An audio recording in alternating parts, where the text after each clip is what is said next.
কাশ্মীর সীমান্তে উত্তেজনা যেন থামছেই না। টানা অষ্টম দিনের মতো ভারত ও পাকিস্তানের সীমান্তে চলছে গুলি বিনিময়।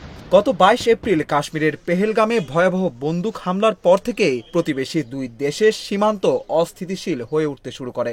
বৃহস্পতিবার রাতেও নিয়ন্ত্রণ রেখা বরাবর গুলি ছোড়ে পাকিস্তানের সেনাবাহিনী। তারা বিনা উস্কানিতে গুলিবর্ষণ করে এবং জবাবে পাল্টা গুলি চালায় ভারতীয় সেনারা।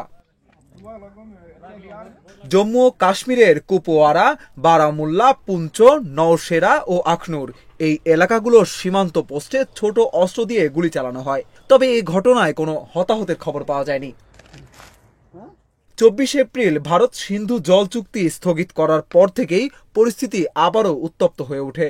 সেদিন রাতেই পাকিস্তান সীমান্তে একাধিক স্থানে গুলি ছোড়ার মাত্রা বাড়ায়। মঙ্গলবার তারা পারগওয়াল সেক্টর পর্যন্ত গুলি বর্ষণের পরিধি বাড়িয়ে দেয়। একই দিনে ভারত ও পাকিস্তানের সামরিক অভিযানের মহাপরিচালকেরা হটলাইনে কথা বলেন।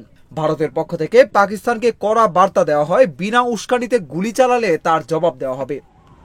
পেহেলগাম হামলার পর ভারত একাধিক কূটনৈতিক পদক্ষেপ নেয়। সিন্ধু জল চুক্তি স্থগিত করে, আটটারি সীমান্ত ক্রসিং বন্ধ করে এবং কূটনৈতিক সম্পর্ক হ্রাস করে।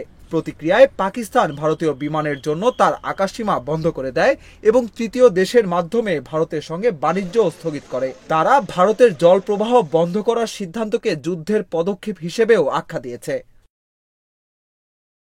কাশ্মীর সীমান্তে এই টানা গোলাগুলি পরিস্থিতিকে কোথায় নিয়ে যাবে সেটি এখন সবচেয়ে বড় প্রশ্ন।